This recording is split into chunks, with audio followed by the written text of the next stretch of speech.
you fail to understand, then the same incredible terror that's menacing me will strike at you!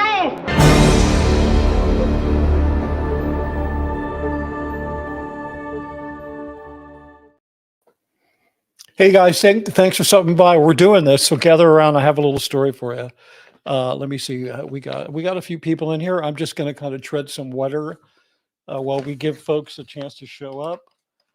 Let me just grab this real quick. This is kind of funny. I have to share this with you. I'm releasing my book on Ingrams as well as Amazon, and so I got a proof from Ingrams, and as expected, the quality of their printing is better. But when I opened it up, they made a little mistake. On the inside of the book is, let me find the title page here. It's pretty funny. The inside of the book is the red hot book of Spanish slang and idioms, which I need to see a proof of my book when I was kind of excited about this, because growing up in LA, that could definitely come in handy. So I hate to think that there's some academic out there that put this book together that is now reading my book. Anyway, maybe they'll contact me and we can figure out what happened. But there you go. So I have a really interesting story for you. I was thinking about this the other day. Before I get started, if you would do me a favor, and when you have a question, all caps type question, or you can just punch in some question marks, and I'll try to keep track of it. I don't really, I don't really, sorry, I was just checking something. Hey, do me a favor, because I do this solo and I've just changed my mic setup. Can you guys just give me a mic check? Just let me know. Is it okay? Yeah, I've got the Christmas lights up. Thank you, Hans Christian Schwartz. Yeah, I see Christmas lights in your cardboard fortress. Hey, dude, this is not cardboard. This is high end. This is sound blankets and aluminum framing. So a bunk bed. So anyway, but again, thanks for all stopping by. So what was I going to say? Yeah, so if you hear something, okay, good. Thanks, guys. Thanks for that little mic check, because my other mic is locked down for audio recording, which is why I'm in the cardboard fortress. And so I had to get a little chintzy mic stand for this mic and kind of, whoa, I hope I don't touch it. Okay, so I think that's all the chit chat for now. Okay, so let me set the stage with this, okay? We're going to start this at the summer of 1965 in West Hollywood, California, in a leafy little enclave that my parents unfortunately moved to, actually not unfortunately, when I was a little kid. And so now we're in the summer of 65, and to quote Charles Dickens, it was the best of times, it was the worst of times. And I want to set the stage here because I really want you to understand. It'll help you understand the real impact that Charlie Manson had on that culture that that I was a part of. Well, I think my picture quality is greatly improved. I just am going to take a moment and tell you that this is the first time I've streamed, actually not on Wi-Fi, but plugged straight into my gaming router. And I think I'm getting some improvement. I know I'm having no problem with connection.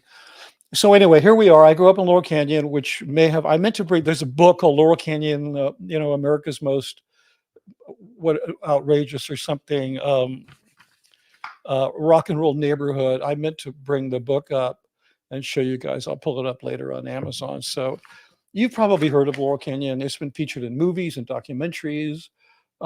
It's been the setting for a number of stories like the Wonderland murders and so forth and so on.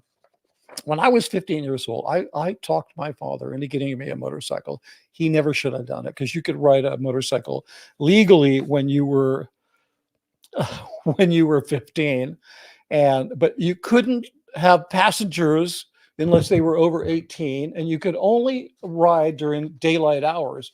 I didn't care about that. As soon as my parents went to sleep, I smoked a joint, rolled the bike out of my garage, silently coasted down the hill, popped the clutch, and headed to some club in the Sunset Strip. And I was a notorious underage uh, uh, clubber, like breaking into, like not like sneaking into clubs. I didn't have fake ID. I would just figure a way to slip in the door or go around the back, and so, as a result, I ended up seeing, Bob Dylan give a surprise performance with the Byrds at Ciro's, which is a club on the Sunset Strip. Today, it's the Comedy Club. Uh, I saw, let me see, I made some notes here. Yeah, I used to sneak into the Whiskey A Go-Go and see the Doors. They were the house band. And then we used to go to Pandora's Box, which was about a mile from my parents' house. And if any of you saw Once Upon a Time in Hollywood, the Quentin Tarantino film, we'll talk a little bit more about that later.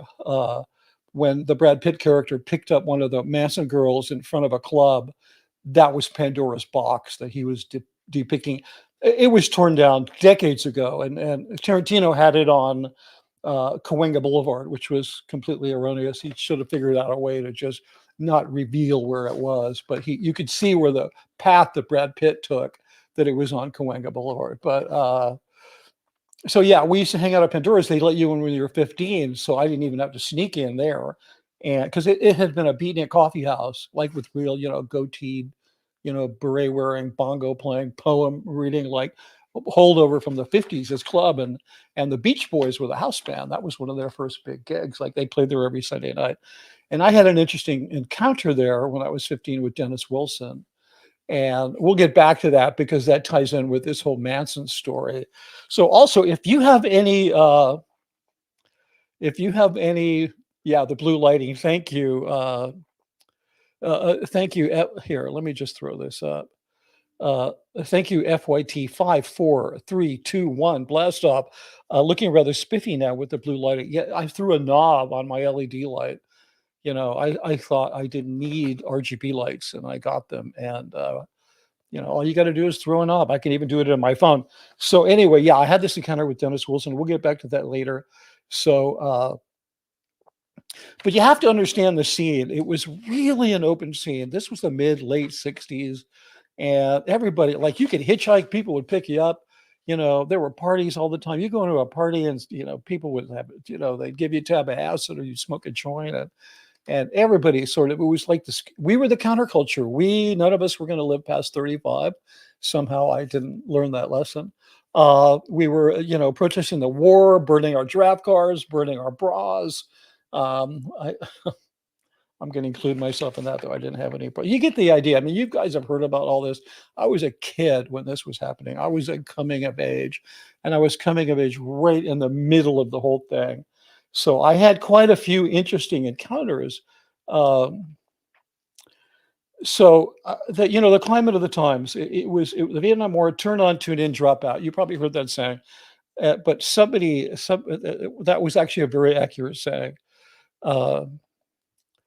Yeah, this is funny. Hey, I'm going to try to pick these up if they're relevant to the story. So, hey, Apostate Alex. So was it a close encounter of the cult kind? I guess. I mean, not really, because you got to understand my encounter with Charlie Manson, which was about a month before the murders. Nobody knew who he was. I mean, he wasn't Charlie Manson. Nobody knew who those girls were, or that guy from Texas. It was just later that we found out. But I guess you could say it was a close encounter of the cult kind. But yeah, okay. So witness, listen. I'm gonna. Witness says Dennis Wilson and Manson. I'm a little shocked here. Okay, that you're saying that like you had no idea, but I thought this was general common knowledge that it was, and I want to get to this more later.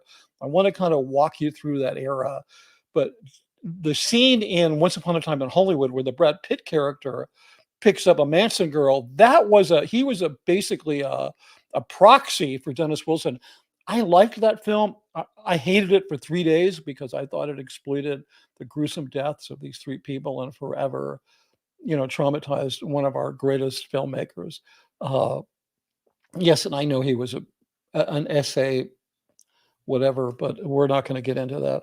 I'm just looking at his film work, but referring to that. But it was actually Dennis Wilson was the one who picked up the Manson girl, and it was two of them actually, and Dennis Wilson brought them back to his house. That's how he met Charlie Manson. That's how Charlie Manson. It was Dennis Wilson that let Charlie into the kingdom and eventually resulted in a series of events that put Charlie's, put him in the position of making that order where he felt he had to make that order to go to that house and kill those people, murder those people. So yeah, it was Witness. It was Dennis Wilson. And Dennis Wilson was, I would say, I had a number of encounters with him, but Dennis Wilson was not the strongest musician in the Beach Boys. He was a decent drummer, but he was the only one that surfed. So he did have that. I don't know if people really know that, but there was only one Beach Boy that actually surfed, and that was Dennis. Anyway, so yeah, let me get back on track with the story here. So yeah, a lot of parties, I remember in 1965 going down to the Shrine Exhibition Hall, not the next door to the Shrine where the Scientology does the events, to see the Yardbirds. First inaugural, I think it was, it was August 65. So I was just about to turn 16. And I went down there to see the Yardbirds. What an electrifying, that was the Yardbirds with Jeff Beck, not with, I'm forgetting the other two world's greatest rock guitarists that ever lived, Eric Clapton and Jimmy Page, who had also been in that band. But I saw I think the best iteration of it, which was Jeff Beck. I was just a massive Jeff Beck fan for my entire life after seeing him when I was 15 years old.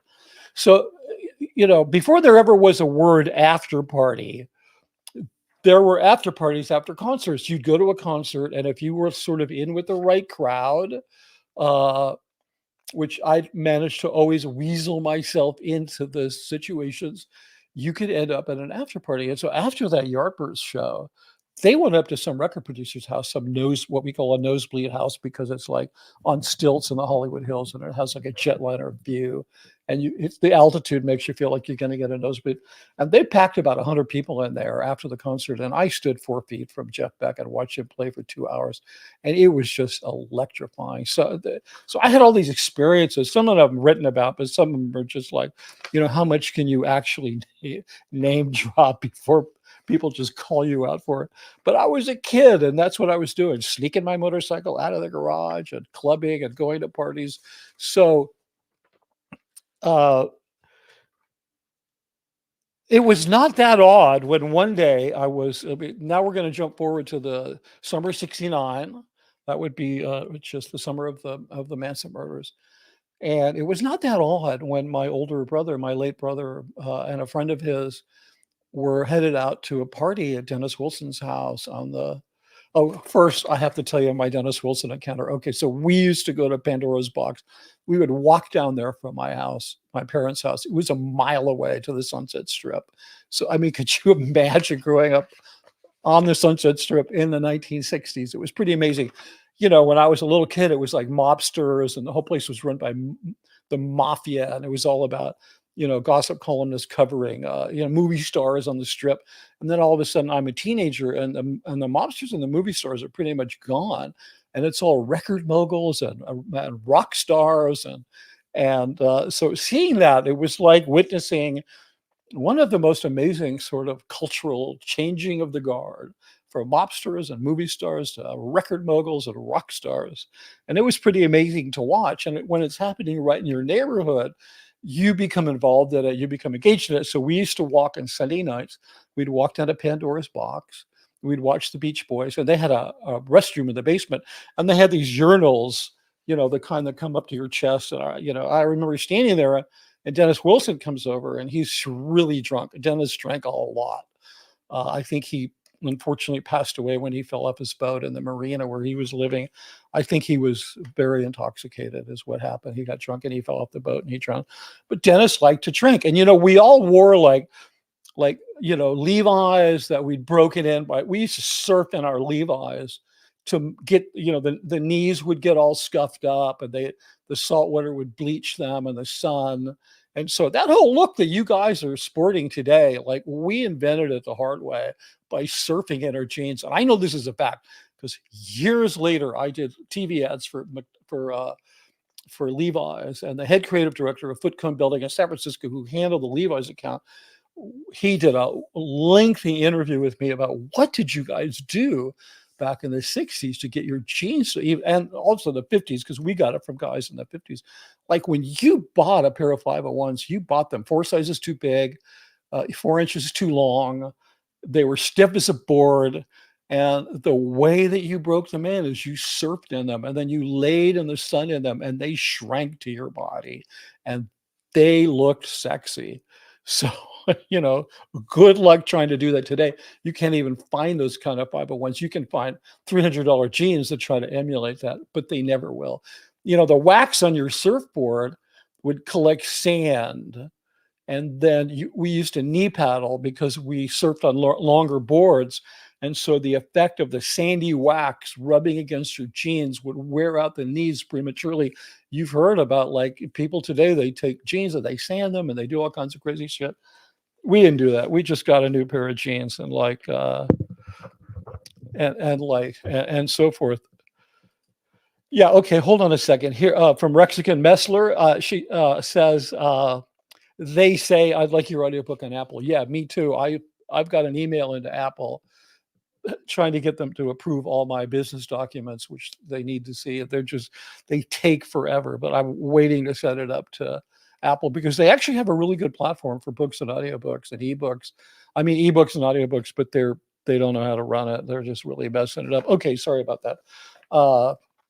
Remember, Mitch says multitasking is doing more than one thing, not as good as you can do one thing. So I don't really multitask. I kind of jump back and forth a little. Let me put this over here. Okay, good. So where were we? Okay, so now we're surfing. We're doing our Levi's. We're at, well, so I've got my uniform surfer Levi's on. I'm 15 years old. I got a Madras shirt. My hair is kind of bleached from the sun. And, I'm wearing like these Mexican sandals called Huaraches. And I look next to me and there's Dennis Wilson. And he's wearing like a ripped t-shirt and the same kind of jeans from surfing and Mexican sandals. That's what we all wore. These cheap leather Mexican sandals that were just awesome. And he had these huge, what we called knots on his knees from knee paddling. On his feet. Well, you get them on your feet and your knees, and they're calcium deposits that surfers would get, and it was like a badge of honor. They could end up crippling you in later life. And I noticed that Dennis, had these big knots on his feet because he did surf a lot, and he had like a pint bottle of some kind of booze, probably whiskey, in his back pocket, and there was literally like the shape of the bottle was worn into his jeans, like because it had been there so often. And he just kind of looked over at me and he said, "Where did you surf today?" And he was so drunk. And all I could think of was, he's going to piss on my feet. And this is going to be horrible. Like, that's going to be like, oh yeah, Dennis wasn't pissed on my feet. Anyway, I managed to avoid being peed on by Dennis Wilson. And I would have quite an interesting encounter 3 years later at his home. So anyway, let's jump forward. So you can kind of get within that whole atmosphere that, and again, if you have any questions that are pertinent to the story, I'm really happy to ask them. Hold on, I'm losing track here.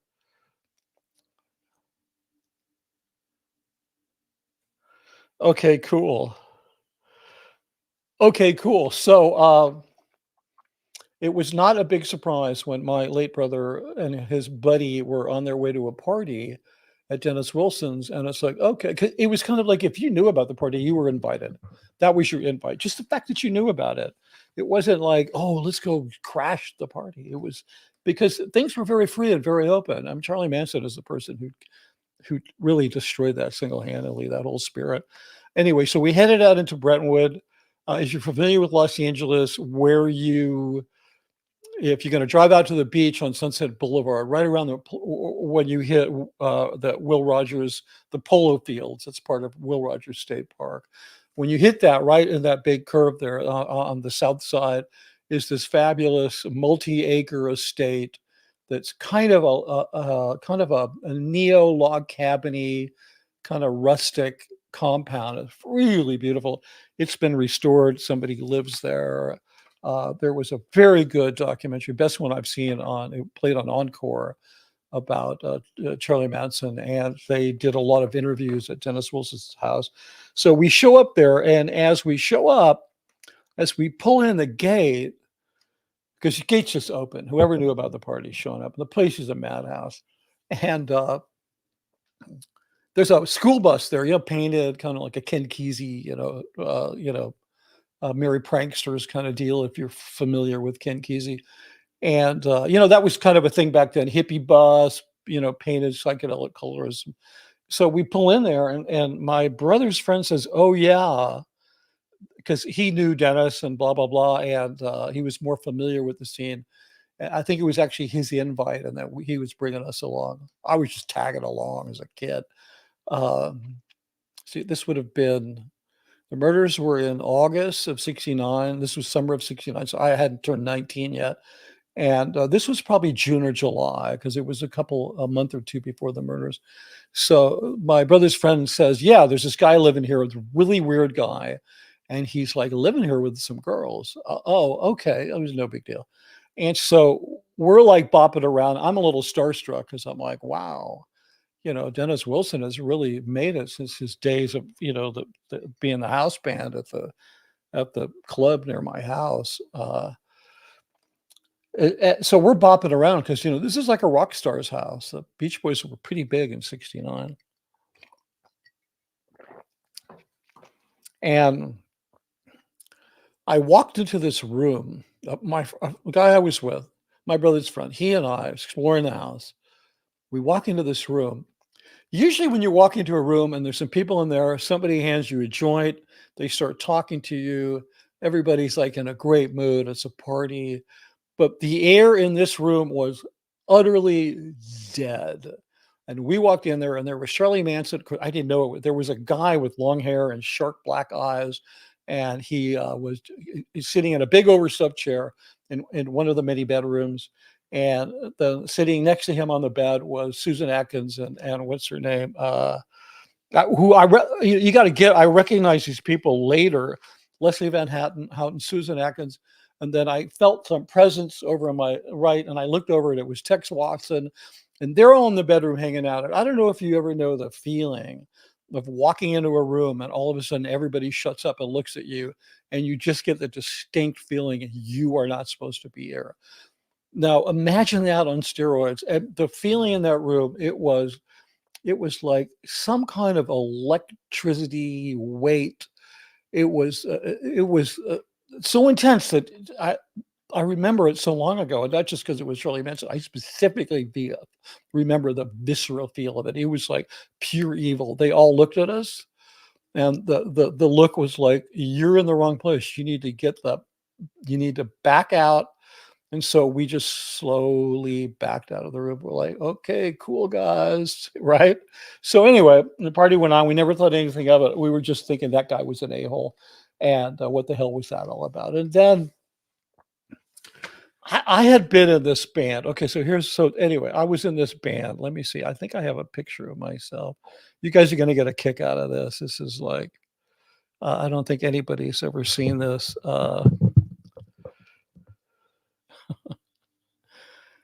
Thank you, Duchess Diana. This was my whole purpose. It is very creepy hearing the story before you even started it. Yeah, good. I'm glad you got creeped out by it.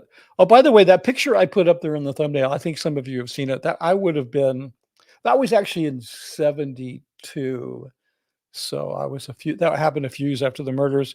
But I do have a picture from that summer of me, so you can get an idea of what I looked like in the summer of 68.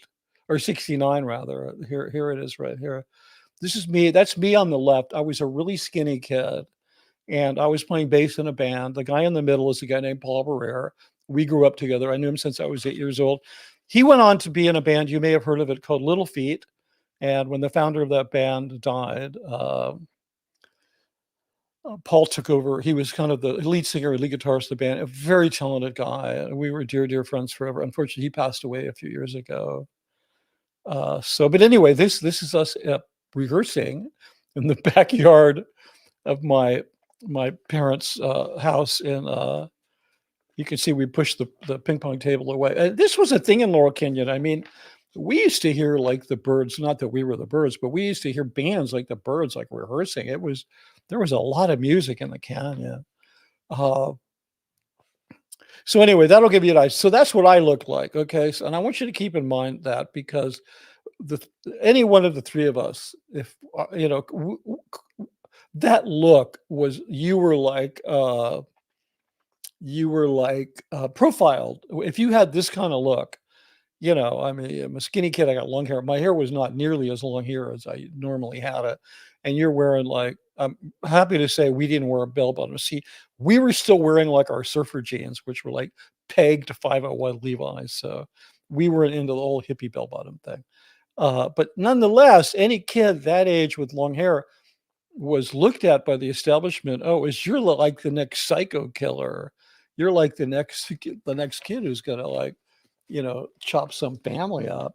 So anyway, I kind of lost my place there. So yeah. So anyway, so here's another part of the story. So Paul, he has a girlfriend who lives with her parents on Cielo Drive, where the murders actually happened, and he and his girlfriend and me and my girlfriend, we used to play in a lot of local clubs. Our band opened for people, and on the weekends we would often hang out at her parents' house because most of us still were like, maybe we were in college or whatever, but we were like living with our parents. We weren't at that point really on our own yet. And her parents had a pretty big house. They were wealthy people up in Cielo Drive in Beverly Glen Canyon, and they had a really nice like a guest house. So we would just hang out in the guest house and do whatever we wanted. So we were there often. So I don't know if we were there. We weren't there when the murders happened. I know that because the police activity and whatever, we would have noticed it. But we were at that house at least 3 weekends a month. So when this thing happened, we heard about it and we saw Manson's picture in the paper and the girls, we were all looking at each other like, oh my God, that was Charles Manson. Or, oh my God, it happened 3 doors down on Cielo Drive. Like it was part of our daily experience. It wasn't something we saw on the news. Like it had a real effect on us. And then the whole atmosphere in LA changed, especially on the Strip, Sunset Boulevard, the music scene. People were freaked out. People like Terry Melcher, for instance, if you don't know who he was, Terry Melcher was Doris Day's son, who was the record producer that had, kind of jilted Manson, recorded a demo with him and then didn't want to pursue it. And it was Terry Melcher that owned the house that Roman Polanski was renting. So it was actually Manson was after Terry Melcher. A lot of you probably know this. You might have seen it in Once Upon a Time in Hollywood. That was an accurate depiction. Melcher had moved to a beach house and was renting a beach house in Malibu. He rented his house out to Charlie Manson, and Manson didn't know. There was a scene in Once Upon a Time in Hollywood where Charlie showed up. The whole point was that Brad Pitt lived next door, or it was Leonardo DiCaprio. I lived next door, and Brad Pitt was his bodyguard. That's what it was, because Brad Pitt lived out in Sylmar or something. That character. There was a scene where Charlie shows up at Leonardo DiCaprio's home and looking for Terry Melcher, and he says, "Hey, is Terry here?" But it was just like a reference to the actual story. And I don't know, probably not everybody CLO. I'm sorry, Alex, you're so distracting. But so Alex keeps thinking I'm saying Cielo Drive. It's Cielo. I'll try my enunciation a little better. Cielo, Cielo. Cielo is the Commodore's liaison office, which is a part of this kind of middle management, CMO kind of stuff. We're not going to get into that. This isn't about Scientology. I'm happy to say this happened before I ever heard of Scientology. Yeah, so there's another one from Alex. I just got to put this up. Alex says, I had no idea you were so close to this whole thing. That's huge. Yeah, and I didn't even write about I didn't write about the Manson thing in my book, but I wrote about a lot of the the whole atmosphere of that period and so on and so forth. I was in a very interesting place. You know, it's I think everybody's life is incredibly fascinating, and if you can figure out a way to tell it, I would myself like to hear it because I love absorbing people's stories and their journeys because we're all essentially, whether we're famous or nobody or whatever experience was, you know, we're all on that same hero's journey in my mind. So yeah, we'll talk about it, Alex. Sometime next time you call me, we'll no, I have a bunch more stories and this stuff. So,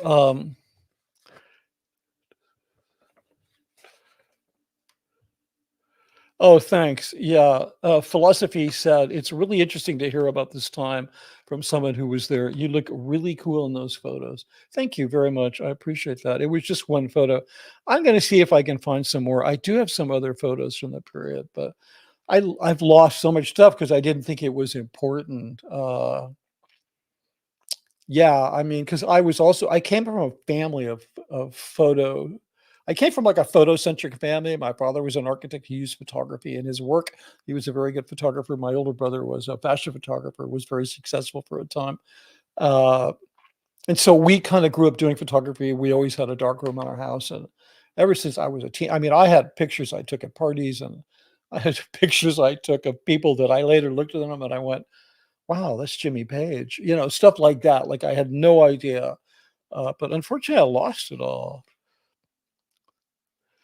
Yeah, okay, good. I think you're referring to me. Duchess Diana says, I didn't know M was in any way in music.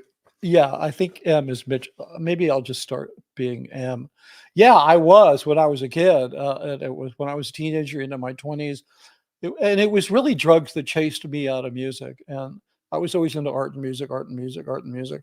And so then I ended up studying fine arts and then film. And I sort of dabbled in music. I really loved traditional American music. I played five-string banjo. I still do a little bit, but yeah, music is a great way, even if you don't do it for anybody.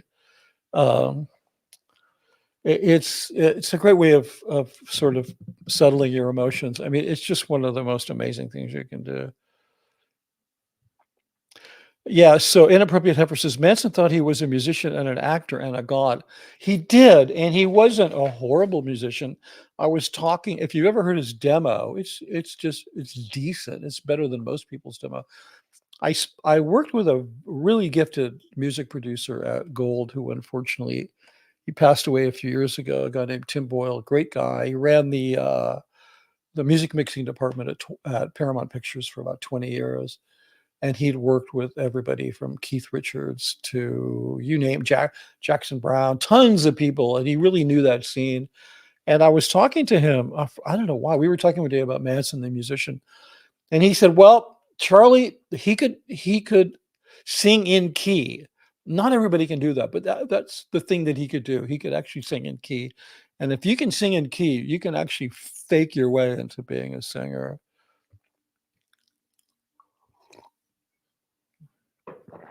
So I'm trying to think if there's more to the story. The thing that I really want to emphasize,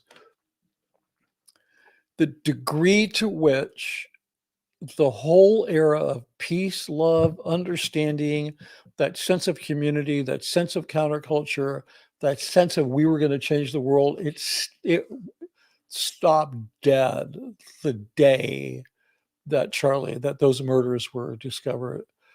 You know, if you want to find the end of that era, that was the end, was August 1969. And that's pretty much my story. So, and nobody has any questions because I think you were also shocked by the whole deal. So, but if you have questions, now's the time to get them in because, uh, okay. Okay, here we go. Here's one. This is another from Alex. Thank you, Alex. Did you ever cross paths with Manson or recognize him when you saw his pic in the papers?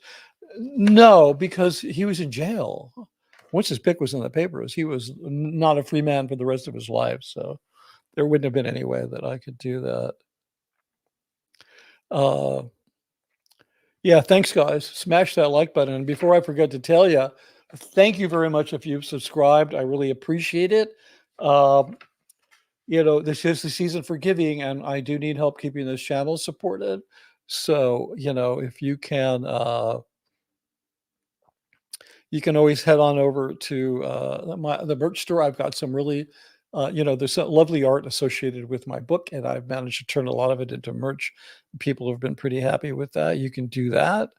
Uh, you can also, if you want to donate directly to me, there my that's my PayPal, mitchbrisker@gmail.com. Uh, and you can also help me support my journey to bring accountability to the Church of Scientology by buying me a coffee or two or three or four or five. And if you're ever in Studio City, and I mean this sincerely, let me know and I will buy you a real coffee. So anyway, let me get back to looking at this.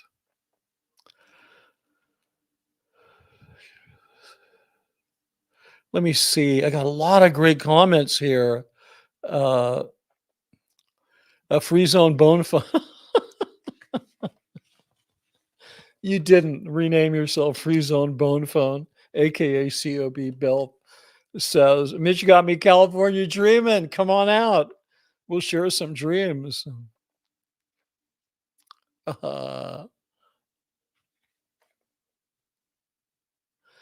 Yeah, we read that one.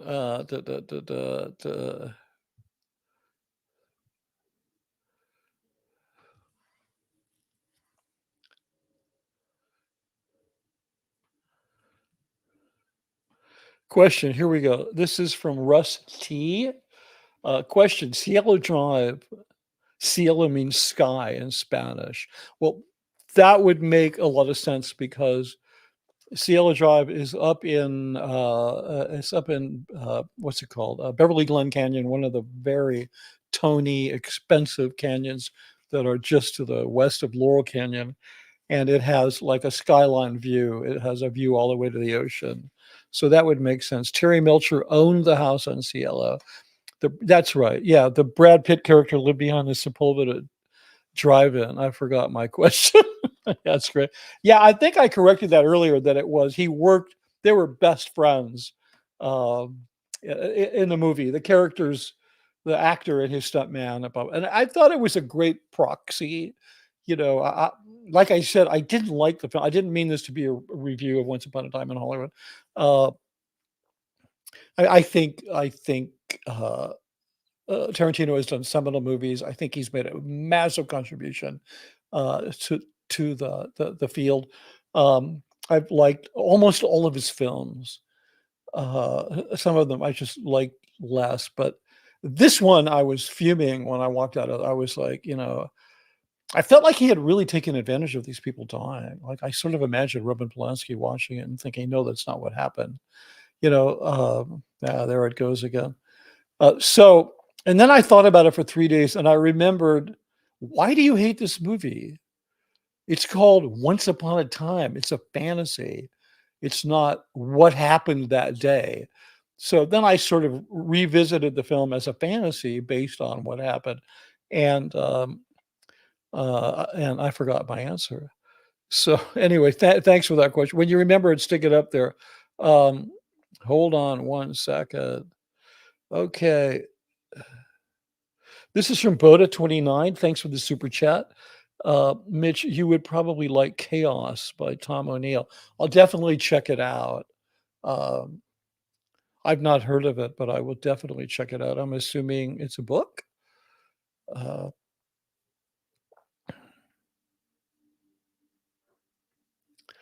So let me get back to not multi-streaming.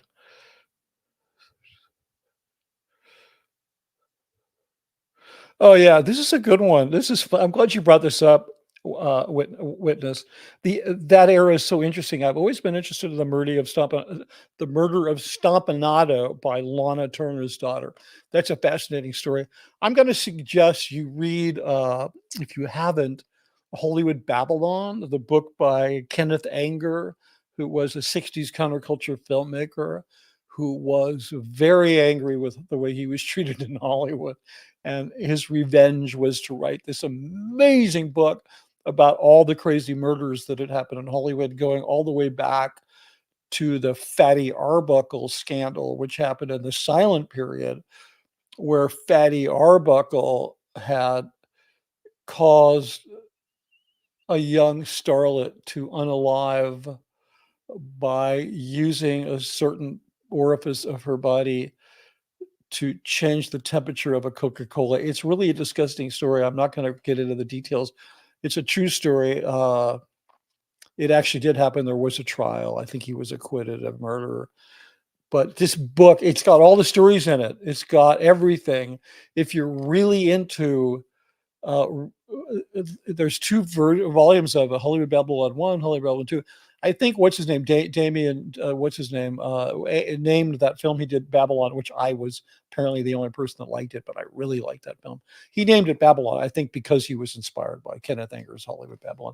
Really recommend it if you like that kind of stuff. I mean, he just goes into, everybody who died. And between that and Vincent Bugliosi, who was the LA district attorney who prosecuted Manson, he wrote the book Helter Skelter, which is the only book you need to read about the Manson murders. Everything else is just crap. And the only book you need to read about the Simpson murder is Bugliosi's book. I mean, here's a guy who prosecuted Charles Manson, who was not even at the scene of the crime, and got him put away for life. And yet the prosecution team, who was responsible for prosecuting Simpson, they couldn't. Let me just say, Bugliosi was pissed. He's like, "You guys bungled this job."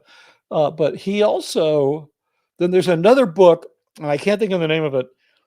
The first celebrity coroner was a Japanese American. I'm trying to think of his name. If any of you guys in the chat recognize this, remember what this guy's name? I just can't think of it. He was the coroner for Marilyn Monroe, for the Tate murders, for the death of all these movie stars. What's his name? William Holden, who slipped in his apartment, hit a table and died, bled out, and all these, Janis Joplin, John Belushi, all these people had this, Noguchi, the guy's name is Thomas Noguchi, and he was the coroner to the stars. So, boy, if you're into this, read Thomas Noguchi's book.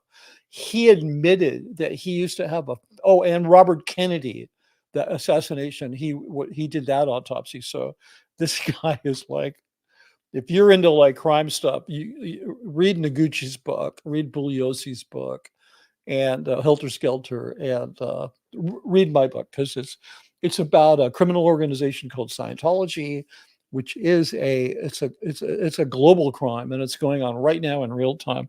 So let's get back to and see what else we got here. I may actually go get I may, if I can't find my copy of Hollywood Babylon, I might, because part of I was like a film history fanatic, and I was also studying Hollywood history, film history, not just Hollywood, but at the fringes, like people like Kenneth Anger, who I liked his work. He was one of the first real kind of strong directors in gay cinema, like legitimate gay cinema. And he did, and I'm not gay, but I like good cinema. I don't care what the gender base of the cinema is. If it's good, I'm going to dig it. Kenneth Anger made an amazing film called Scorpio Rising.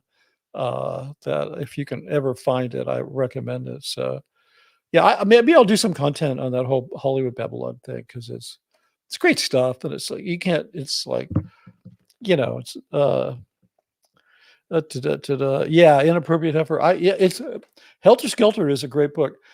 And the other great book that Bugliosi is the one about the Simpson case, because he goes on a roll about how those guys screwed up, and it's really satisfying to watch. Here's a super chat from Bota29. Vincent and his story of what went down in Manson crimes are a big question of chaos. Oh, I got it. Okay, cool. Interesting. Thanks for that clarification. Yeah, I'm definitely going to check that book out. Okay, so what else do we got here? So you're saying that he basically questions Helter Skelter. Yeah, I mean, there's been a lot of yeah, there's been a lot of conspiracy theory stuff. I mean, there's, these theories that Manson was a Scientologist and he was like programmed by the CIA and blah blah blah blah. I don't actually believe any of that. Not because I'm trying to, protect Scientology from the idea that Charlie Manson could be a Scientologist. It's not that. It's just that the circumstances are such that the whole thing seems so sketchy to me. He studied Scientology in prison. Well, you know what? There's a lot of random Scientology books in prison because they run this front group called Criminon, and they've given a lot of books to prisoners all over the place. And one of them read a book called Fundamentals of Thought and started a thing called Narconon. I mean, Scientology's expunged him from their history. His name's Willie Benitez, but it was the Narconon program in its nascency was started by a felon, a good guy from what I hear. I mean, he devoted his life to drug rehabilitation, and the Church of Scientology kind of took that over and kind of wiped him out. Uh, yeah, so inappropriate heifer says, I love gay cinema. Yeah, my dear friend Rachel Hastings has invited me to write well, I hope she doesn't kill me for saying this. I mean, because it's kind of a spoiler alert, but anyway, we're gonna be potentially working on some uh, lesbian zombie stuff, sort of kind of campy, which I'm really looking forward to that because I love the genre of the sort of like, to me, the big failing of The Walking Dead was that it just never became camp. It was always so serious. There's people walking around who were like, I don't think in all the years that was on, there was like one light moment. It was just so bad. Although I liked it for years. Okay, so this is Boda 29. Yep. Super interesting though, because it covers a lot of scenarios, but you would have interesting perspective because you have real sight. Happy holidays. Yeah, you too. Definitely happy holidays.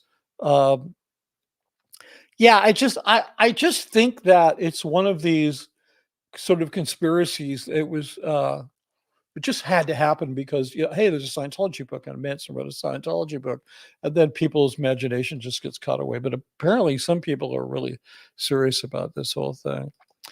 Um,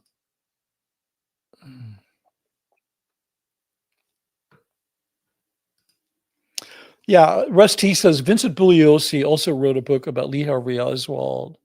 That Lee Harvey Oswald was the lone gunman. Utter BS. Yeah. Hey, listen.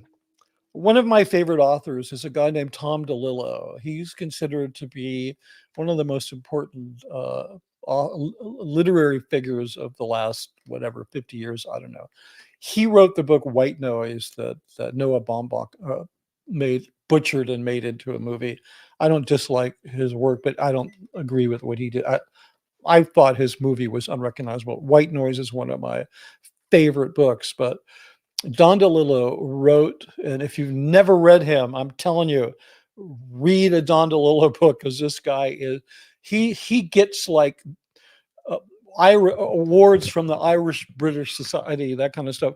The Irish think no American has ever written a good book except Don DeLillo, and they're like the world's experts on what a good book is. So anyway, read Don DeLillo, but he wrote a book called Libra. Lee Harvey Oswald was a Libra. I've spoken about this book. It's speculative fiction. It's based, there's so many incredible actual facts in it that are woven together with this kind of Don DeLillo's idea of what really happened through the central character is Lee Harvey Oswald. And when I read that book, I'm like, yeah, that's what happened. It is the most plausible story. No spoiler alerts. You got to read it. It's truly an amazing book.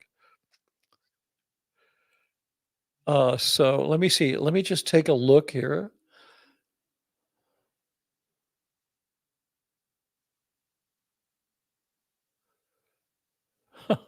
this is this is worth putting up. Another one from Free Zone Bone Phone. AKCOB Bill. So he says someone needs to pay off the Goldman judgment so OJ can give America the reality show it deserves. Yeah. Yeah. I could think of a few other reality shows that it deserves. Hey, hello, Scientology Money Project. We need cult cinema on the Cruise Miscavige bromance. DM accompanied Cruise Holmes honeymoon on the yacht. Yeah, yeah, I saw that. You're right, Jeffrey. We absolutely need that. We need that big time. The way AI is going, hopefully we'll be able to sort of do some decent AI animation. It won't be that difficult to produce. It'll need a good script because I don't think AI will ever write a good script, but I could be wrong about that. But yeah, anyway, we definitely need that. Yeah, I was reading that article. I mean, I don't do Tom Cruise content. I mean, I had one. I've had a couple. That's actually not totally true. I have, but it's not a thing because I don't do news. I don't do speculation. I don't do blah blah blah. I try to stick to things that are my opinions and things that I personally experienced. But I read the article the other day that Tom has a new girlfriend, and I found it really interesting that his statement that he said, "I think this one's going to last." Do you realize that that's the first time he's ever acknowledged that there was a problem in the past? Like, think about that statement. I think this one's going to last. That means that the other ones were really effed up. I mean, the thing he doesn't give credit to, that he doesn't speak to, is that his best friend destroyed all of those marriages. But I think that's really interesting. I mean, I don't know what's going to happen when she ends up on the yacht with Tom and Miscavige, when she ends up at Christmas dinner, because I'll bet you Miscavige is just like, oh my God, Tom's got a girlfriend. I got to control her too, because he will have that thought and he will try to control her. Okay, so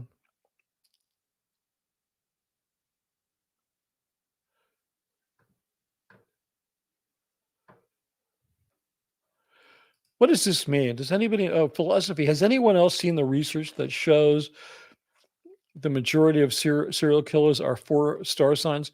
Do you mean they fall into one of 4 signs? They're all one of 4 signs? I've never seen that, but boy, I am Googling right now. Hey Siri, what was Manson's birthday? I'm worried now that I'm like the same. Hey Siri, what was no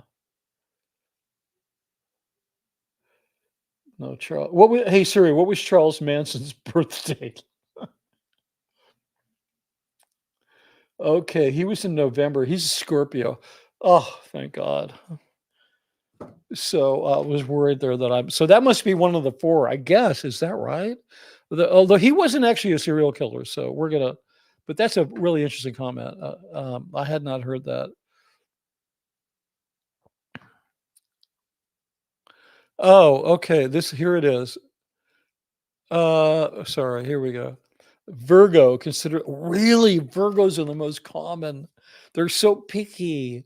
No offense to Virgos out there. Pisces, Sagittarius, and Gemini. Oh, that's horrible. I mean, I'm a Libra and I have a Sagittarius rising and a Sagittarius moon. So that makes me a lot of Sagittarius. And Gemini is like pretty much my favorite sign. I get along with them so well. But I get along with everybody. I don't really care about astrology. This is my view on astrology. To quote a very famous poem, it's not the winds or the sails, but the set of your sails that determines the way you go. And I read that in a foreword to Carl Jung's book on astrology. So, uh, okay, so here we go. Mitch, your view on Battlefield Earth, the film, Travolta. Hey, that's not off topic, Jeffrey, but my view on Battlefield Earth. Well, I'm just going to quote the author. I can't think of his name right now, but he went on record as apologizing for making the world's suckiest movie. It was the second worst film ever made after Plan 9 from Outer Space. So it didn't quite rise to the level of being the worst film. I felt really sorry for Travolta. This is one of the ways the stars get victimized by Miscavige. from because Miscavige ran that film. He saw all the rushes. He gave orders. He hired Roger Christensen or approved his hiring because he knew he was a guy he could push around. He didn't want one of these big-headed Hollywood directors who was going to tell him to F off when he said how to make the movie. Because, you sign on a director and they're like, this is my movie. I mean, even L. Ron Hubbard said the director is the author of the film. He probably would have stuck up for Roger Christensen if he wanted to make the film differently. But imagine if Miscavige had hired Ridley Scott, he would have walked out after day 2 saying, this is my movies, F off.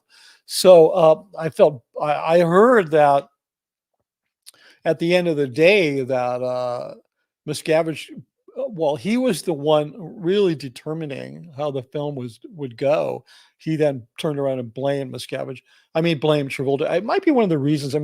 My perception of being around those guys is that Travolta really dislikes David Miscavige, and that Travolta and Tom Cruise are both kind of very cold on Travolta. I don't know why that is. Maybe it's because of Battlefield Earth. Possibly it's because John may not identify as a cis hetero or a cis male.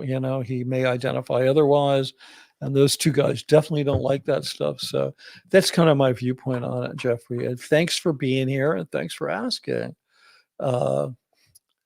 Philosophy says, I'm not shocked by Virgo. That's for all of you Virgos watching there. And here's Leslie Bishop says, what if I'm on the cusp of Scorpio and Sagittarius?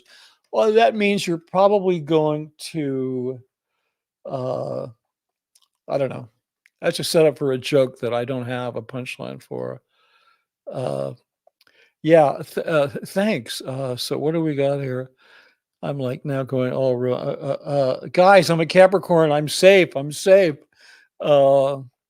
That's a t-shirt. I'm a Capricorn, not a serial killer.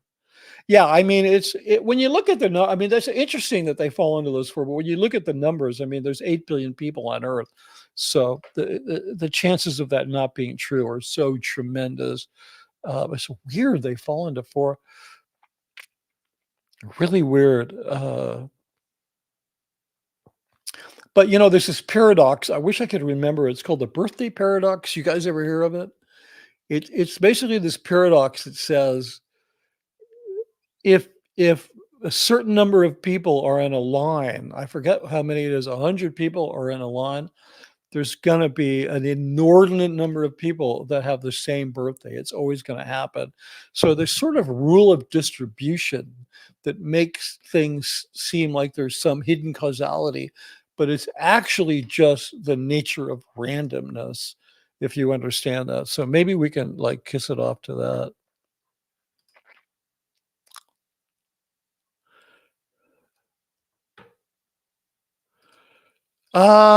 Alex, now it's an astrology show now. I was always told Scorpios were the craziest and vindictive of all things. Now, that's not my experience. Plus, I really studied before I was in St. John. When I was in college, when I was in art school, I was living in this old Victorian house. It was split up into 4 apartments. I could tell you guys stories about that were so crazy. One of the apartments, there was a bunch of TM people, transcendental meditators, and they'd all graduated from Berkeley, and one of them was kicked out of the Berkeley Unified School System for teaching 6th graders astrology. And so he taught me astrology. That's how I read that Carl Jung book. And I was really fascinated by it. That's how I know what my sign is and all that. But my experience is that with Scorpios is that they're the best sex partners you can imagine, at least in my case. They're really good with other people's money, and they can be, on the good side and on the bad side, they can be mean and vindictive. But anyway, I've known a lot of Scorpios. My mother was a Scorpio. One of my kids is a Scorpio. And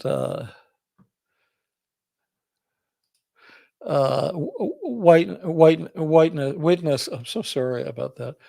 I had a relationship with somebody with your name, and it didn't go well. So I kind of keep shifting it in my mind. I think I have a bias. Uh, Whitney said, yes. Thanks, Mitch. The randomness of nature. Yeah, I think it might be one of these kinds of things. Like if you Google, I don't remember what it is. It's fascinating. Google birthday complex, and not complex birthday, whatever it is that I said, and the read it on Wikipedia. It's fascinating. It's like it's just weird that so many people in any one gathering are going to tend to fall. They're not. There's never a random distribution of birthdays. It always falls into certain categories. Here's one. D. Jennings. I am an Aquarian. I think you're supposed to say I am an Aquarius.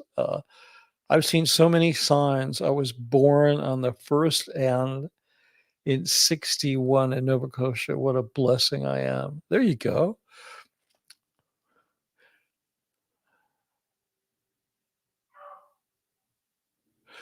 Yeah, no, I get it. I get it. So yeah, I'm I'll challenge I'm a challenge that inappropriate ever says Geminis are the best in bed. That's cool. That's cool. Maybe I need to do a little bit of further research in this area. So any Geminis or Scorpios who want to reach out, we can kind of work out a little research project, and then we will, we'll report back later. Yeah. Philosophy just gave me 3 screaming laughters. Thank you very much. And I want to put this up because, yeah, witness. Yes, I know your name is Whitney, and I was specifically referring to the name Whitney. So, but that's a whole nother story. But I like you. You've helped to change my mind about the Whitneys in the world because there's definitely some issues with some of them. Duchess Diana, LOL research project. Yeah, I know, but I'm not even kidding. Hey, it wasn't your fault. It was not your fault. Uh, Somebody actually believes, I'm not really funny. Leslie Bishop says, Mitch, you were so damn hilarious. I want you to know I am not really funny. I just play a funny person on YouTube. You should tell my kids I'm funny. Tell them I'm like, oh, Dad, you're just embarrassing yourself. But I appreciate that. Anyway, so I think we're just about done. Yeah, I've always really liked the name Whitney. I like that name as well a lot. D. Jennings says I've always loved the name Whitney. It sounds so classy. And when you think about Whitney Houston, she was I think the most successful pop singer in history. I think by all measure. Um, yeah. So, but here's uh, Witness says, "Oh, thanks, T. Jennings. It was lonely as a Whitney back in the day." I guess that was referring to that name as kind of. Well, you guys are really, the dialogue that you guys are having with one another. It's like I want to stop and just read what you're doing. Like you're like you guys are amazing. You're like the show here, and I'm serious. I'm just gonna read your stuff because it's really funny. Hold on, I got some new comments. Uh,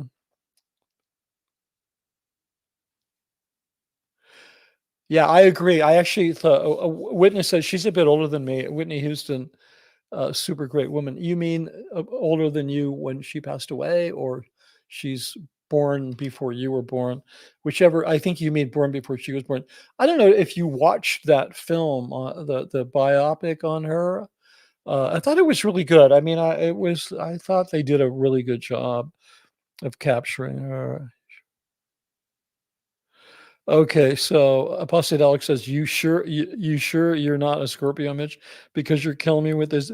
Uh, Alex, come on. You are way too young to be doing dad jokes. Um, we're going to have to talk about that. You're funny as Mitch. Maybe everyone doesn't get it. You're funny as Mitch. Okay, well, thanks. No, not everybody does get my humor, that's for sure. Especially when I was working with the Sea Org, because those guys, uh, at soap is for research, it's art. I've decided how to label it. Okay, good. You see what I'm saying? You guys are just having your own thing, and I really appreciate it. Yep. See, there you go. Philosophy heifer, always willing to help us out. There you go. I think she is. Hey, look, guys. Hold on. I can't believe that I just did that. Took myself out of the stream for a second there. I have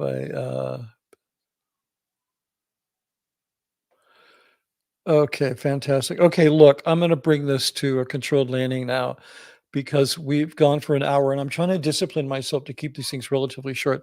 It's so great to talk to you guys. I'm really glad you enjoyed the stream and that you showed up for it. I have a lot more stories like this that I really like to share. I don't really do Christmas, so I'll probably be streaming over Christmas.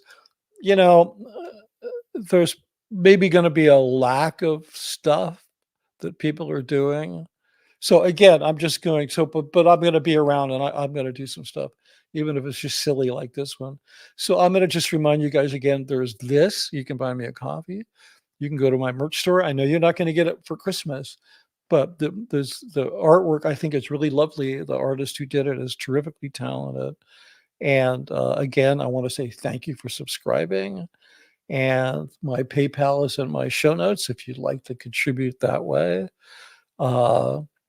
And I just want to add that I want to add one last thing, that if you want to continue this conversation, you can also find me on the SPTV Discord at Mitch-Brisker.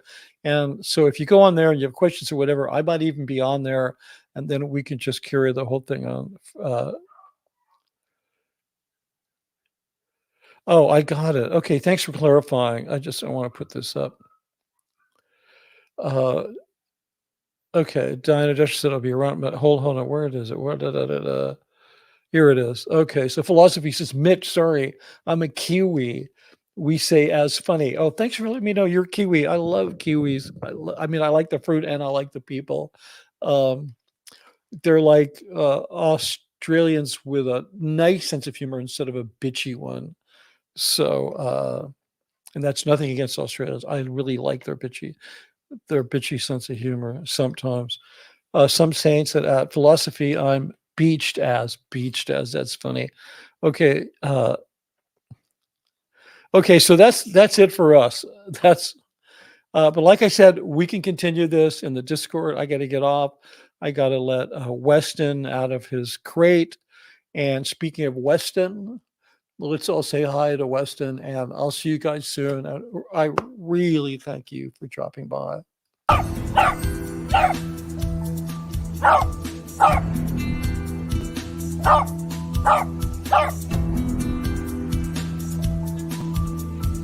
Oh!